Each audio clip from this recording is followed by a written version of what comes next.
Hello, everyone, and welcome to another episode of the Crypto Entrepreneurs Podcast with your host, Charles. Enjoy.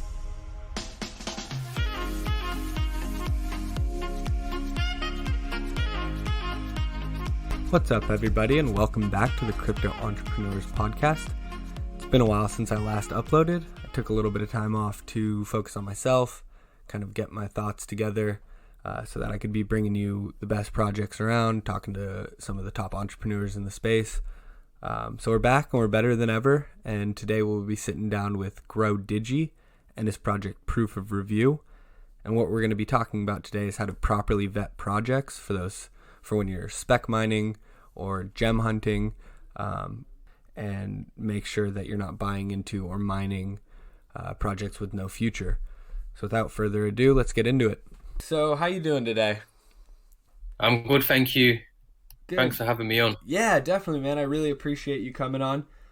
So before we jump into your project and go over that, can you just give us a little background on yourself and what you were doing before you found cryptocurrencies? Yeah, definitely. So before I got in crypto, I was working as a social worker for about 5 years. It's quite a challenging line of work, so I decided to quit that in 2013 and then start my own clothing business. As I got more and more involved with my business, I needed a bigger place. So my brother was mining at the time, and it's probably about mid-2013, and then he said to me, "Oh, okay, why don't we get a place? I'll pay for it. You can do your clothing business, and just, I can put my miners in there, and all I ask is that you look after them." So that's how I kind of got started in terms of crypto. As the weeks went by, I got really intrigued how these computers are making money. Started learning a bit about Bitcoin and how crypto worked.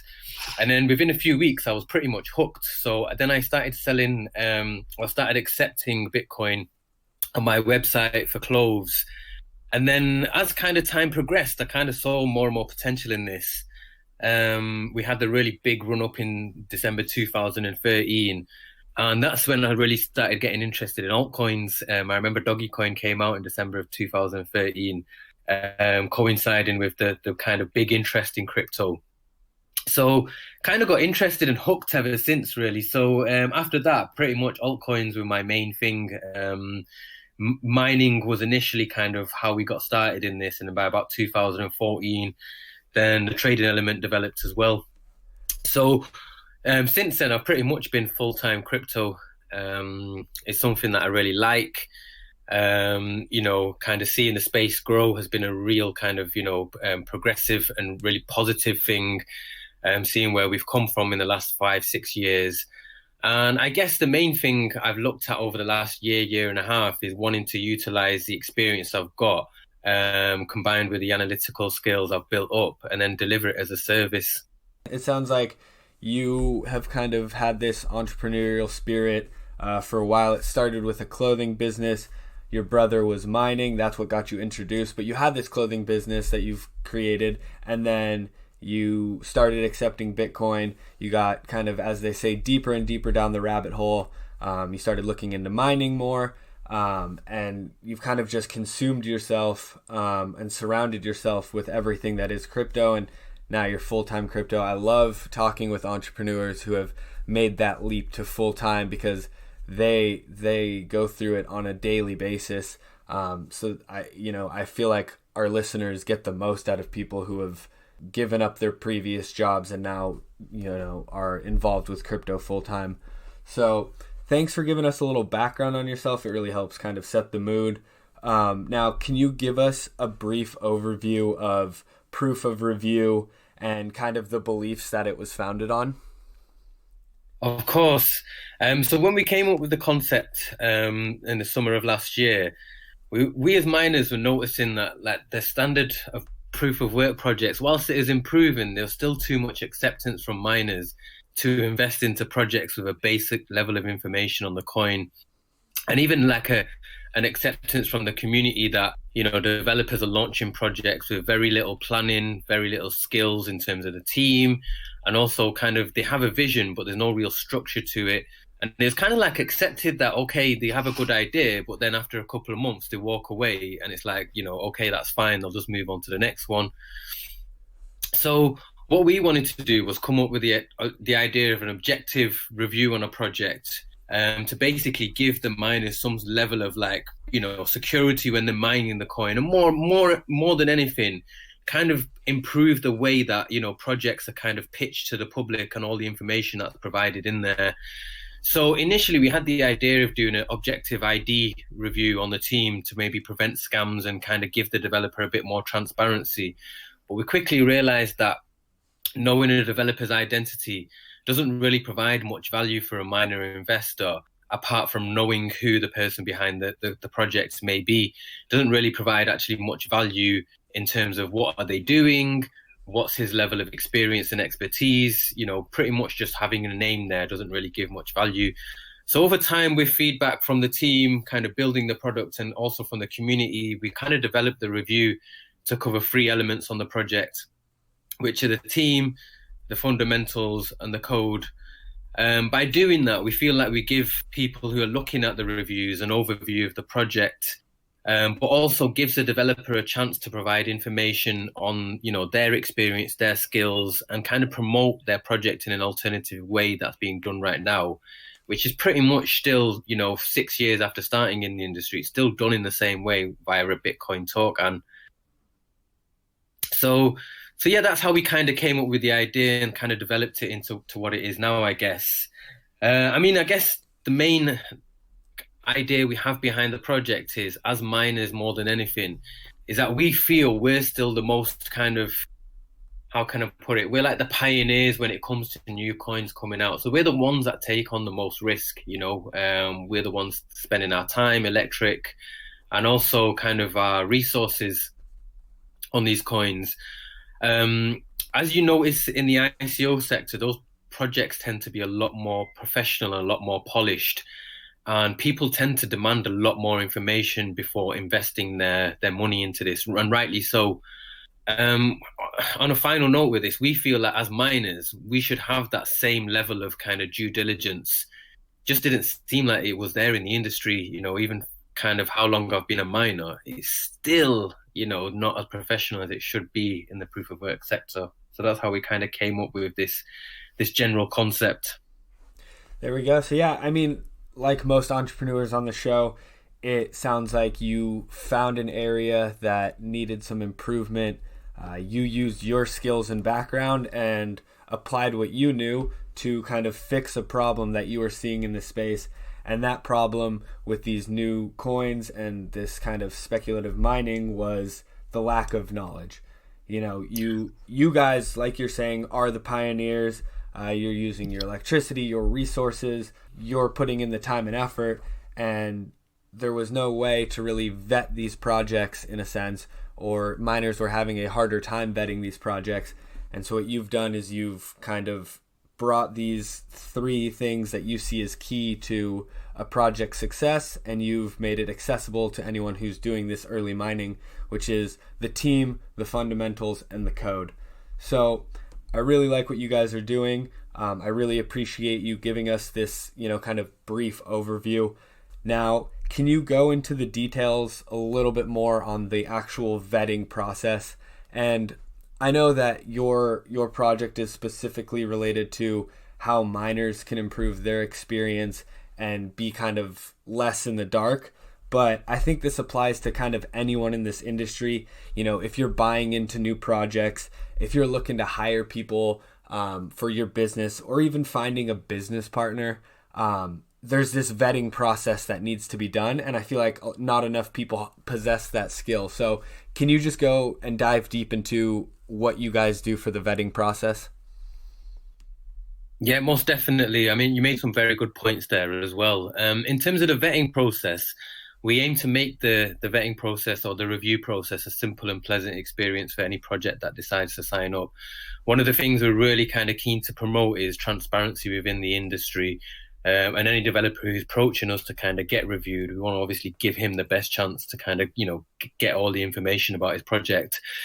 So right now, in terms of the vetting process, we have a review process for our project, which is basically, initially kind of based on what sort of level of ID vetting they want. So we have 3 tiers right now, which is basically just related to kind of what, how transparent they are in terms of the team. So the process right now usually involves the developer teams contacting us via our social media or email to discuss the review process. And we'll go over this with them and the criteria, and also what how all the information is handled and how the reviews are delivered. So right now, the review criteria consists of the following to kind of, for a basic review, which is a named member of the team and the project and the location, some personal information just to verify that the person is who they say they is, which is phone number and email, and we just vet that with them internally. And then also some basic information about the project itself, which is the website, the roadmap, a white paper, and having a GitHub as well. We just think with that vetting process, it kind of weeds out those developers who are not really going to be as kind of in tune with their project as maybe people who are a lot more serious about it.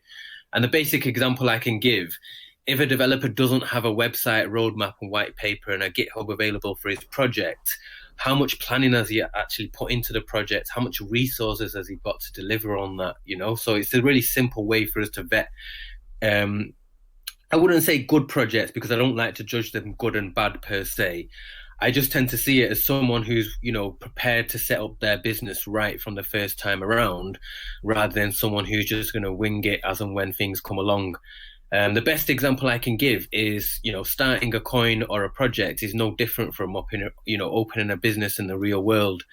Now, if you're opening, let's say, a 7-Eleven or something like that, if you've got all your stock in place, if you've got everything else in place, your fixtures, furnishings, etc., when someone comes into your store, they're going to value it as a proper business, and they're going to take that into account when they're giving you money and you're their customer. On the flip side, if someone has a shop that's empty, it's only got 1 or 2 products, it looks really dingy, it's not clean, again, it gives a really bad impression to the customer who wants to come and spend there, So it's no different in the crypto world. When people are launching their projects, we want to make sure that they're as professional as possible. So coming back to the vetting process itself, once any team can commit to the criteria I mentioned, we request that they sign up via our website and just provide us some basic information to review their project. We do also have a process where team members can have their ID verified. When we go through that process, we're very conscious to make sure that this information that they hand over is kept private and securely. So it's very similar how you would KYC on an exchange. We use a third-party provider to handle the verification process. The POR team never see any of that information. And then once it's processed, we just get a response from our provider and they let us know. And then that information is just handled and processed accordingly. Going back to the review side of things, usually in terms of the process when we're doing the review, the team will then get the basic information that the developers provided around the project. We tend to do a blind review on all the information that we need. And then when we're compiling the review, we'll then match that up against the information that the developer provides us. If there's any gaps or anything that isn't correct, we'll liaise with the development team just to confirm, and then put that review out for the public to view. One of the things I really like about the vetting process is that it really brings us closer to the developers that we're dealing with, and is we feel that we're helping to change the way things are done as well. So the more and more reviews we are doing with development teams, the more we're finding out how their processes are, and the more information we're providing to them on how they can maybe improve it because they maybe not know about it before. And also fleshing out further information about the project that's not currently available to the public. So that's another added part of the vetting process, is trying to get as much information about the project. Sometimes developers put information out there in their Discords and their community channels, but again, reaching the general public sometimes tends to be quite difficult for them outside of their core community. So in a nutshell, the vetting process tends to involve contacting the development teams, going through the criteria with them, compiling the review, and then putting together that review and kind of obtaining any missing information or any further information we feel that would benefit the public. I appreciate you doing that little review there. I kind of like to do the same thing because you guys, everyone I talk to has just a plethora of knowledge. So just a quick recap there. You're looking at name, location, some personal info. That's just to kind of start the process, make sure that the developers are who they say they are. And then after that, you want to check out their website, their roadmap, white paper, the GitHub.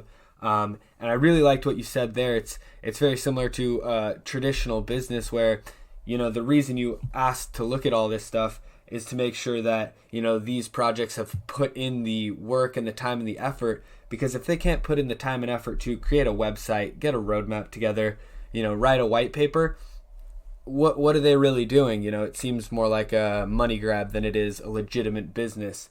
Last kind of thing that you touched on was that you really just want to ask as many questions as possible. When you're talking to these projects, whether it be to, figure out a little bit more so that you can mine, whether it be if you're trying to actually buy into a project, or, if this is something with personal life and business partners, because, this can really be applied to anybody.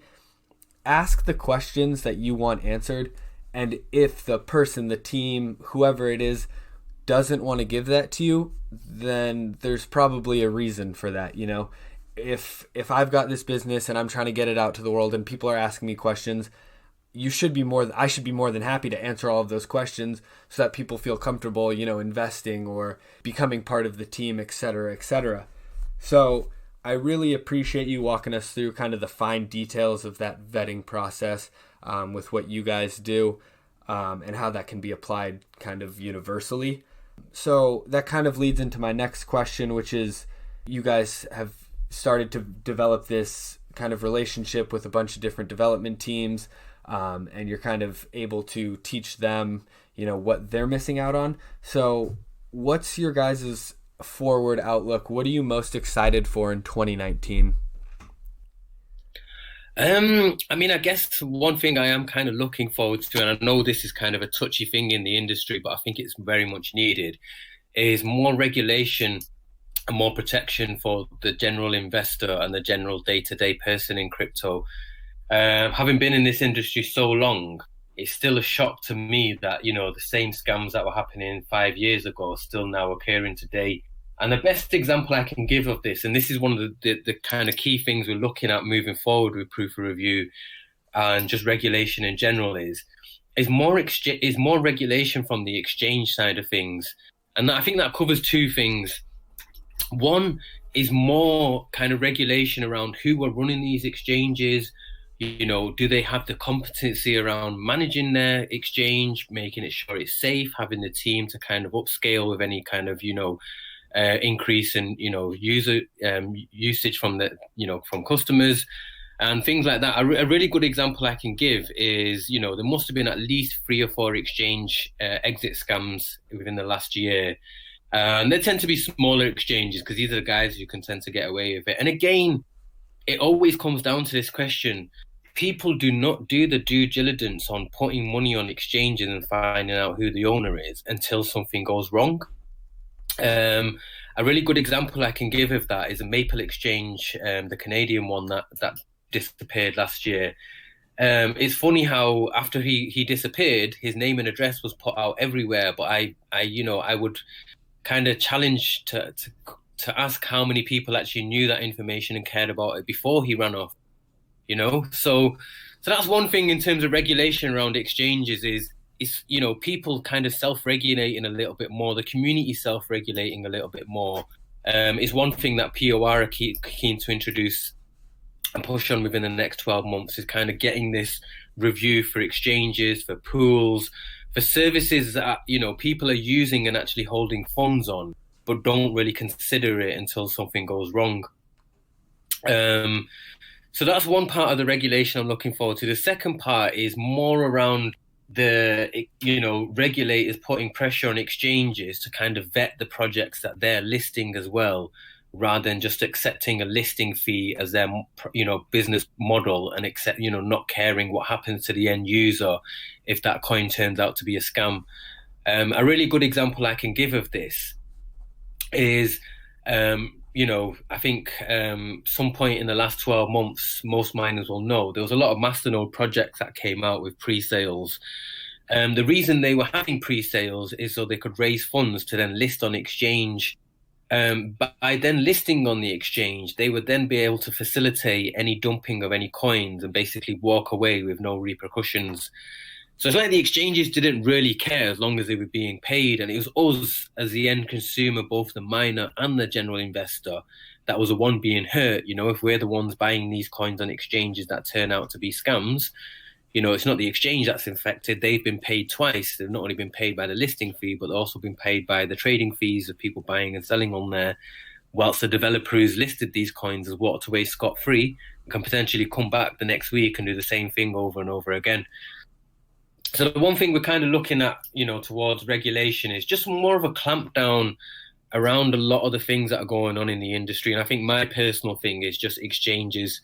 People hold a lot of money on these things, and it still doesn't really get into people's heads that you really need to be the one who's conscious. The government is not responsible for helping you out here. And when I say regulation, I want to focus more on the self-regulation from the community rather than, any regulators coming from traditional government bodies like the SEC or anything like that. I think it's really key for us as a community to now kind of spend this time over the next 12 to 24 months while the industry is potentially going through a bear market, and while attention's focused from price to more about, security and usage and kind of, adoption, so to speak. It's really key for us as a community to now start self-regulating the industry ourselves, rather than leave it for another 2 years and just look at price. And then 2 years down the line, when everything starts moving again, potentially, the regulators come and clamp down and really make it difficult for us to have another season like 2017, I love two of the things that you just touched on right there at the end, which was, it's regulation, but it's self-regulation.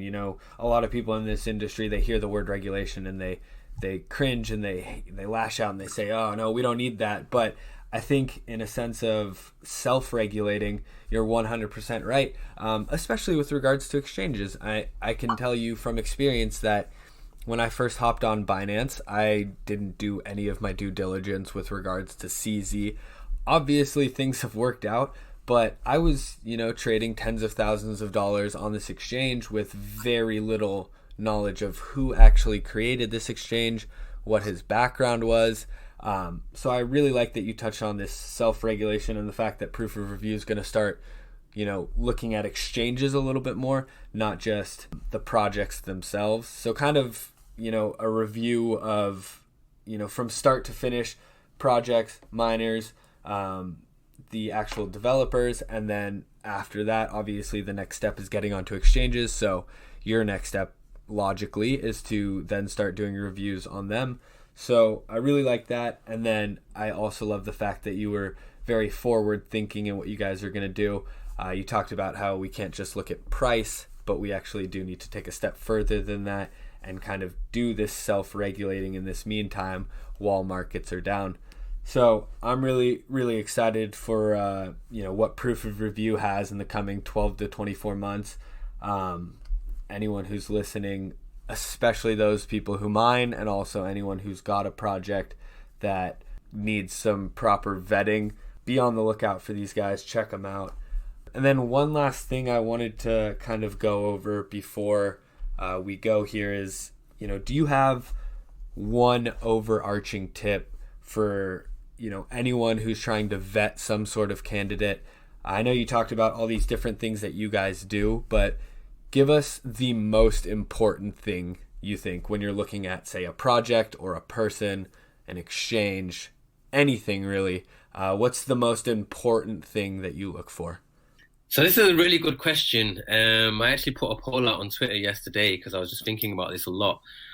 I think the most important thing that people always think when they look at a project is the price, and they tend to make their decision on a project based on that. They'll buy the coin based on a price, what they want, and then they look at the fundamentals after. I actually think how many people listening to this could hold their hands up and say, I've heard about a coin, and the first thing I've done when I've heard about it is go and look at the price. Yeah. Let me pull up a chart, see what the price is doing, see what the market cap is. I'm holding up my hand right now. Everyone does it. We're all guilty of it. And I think even experience doesn't change that. I think one of the key things that I always tend to say that experience has taught me is price is irrelevant on these things, whether you get in at the bottom or whatever. How much money you make off it is irrelevant. What you want to do, the key thing is you want to make money. And the best way you can do that is to find out as much information about the project you can beforehand around the fundamentals, and then move on to price. It should be that way around. Right now, it's the other way around. People look at price and they move on to the fundamentals after they've bought it. And they tend to then look at, sometimes live in a bit of hope thinking, oh no, I wish I'd checked this before. So coming back to your main question, one of the things I kind of, how I came out with the idea for Proof of Review is I used to do this in my own life before I started this project.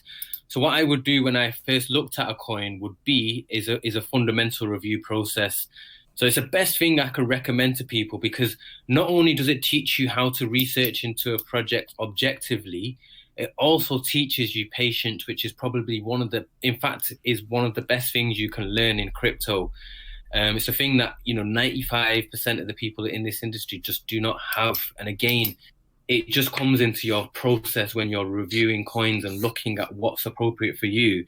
If price is what's determining why you want that coin, then you are not going to be patient in holding that coin based solely on the fact that price is your sole criteria on why you're holding that coin. If price changes, your reason for the coin actually holding the coin actually changes.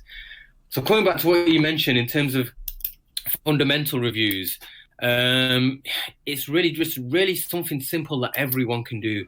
Doesn't take much work, doesn't take much effort. The key thing with that, it just takes time and effort. So if you're willing to put in, a couple of hours each evening or each weekend to review a list of coins that you might have heard about and that they sound good to you, or whatever your reason is for kind of wanting to invest in these, it's not going to take much time out of your life to kind of, get a process in place. A way I can describe my process initially when I started reviewing coins fundamentally is just break it down into small criteria and take it one thing at a time. So look at the coin. What does it actually do? Who's the team behind it? Maybe Google the developer's name, his handle. You'd be surprised on little pieces of information like this that can help build a picture of what the guy's been doing in his life. If he's got a GitHub handle, Google that, see if he's got any other experience. Has he been developing multiple coins? Is he going to stick around? Moving on to other things, start looking at, how many coins are there out there? What's the concentration of coins in terms of the distribution? Who's holding what? Are there any pre-mined coins? Try and find out from the developer, what's he plans to do with the pre-mine? So much criteria you can look at. And again, if you can build this into, a couple of hours every night or on the weekend, it can really give you a big edge over any time you may spend on Twitter, reading through coins that people are, talking about, kind of hyping about, etc. Right now, the best advice I can give to someone who started this market in 2016, 17, 18, yes, things are really tough right now. Yes, price isn't in your favor.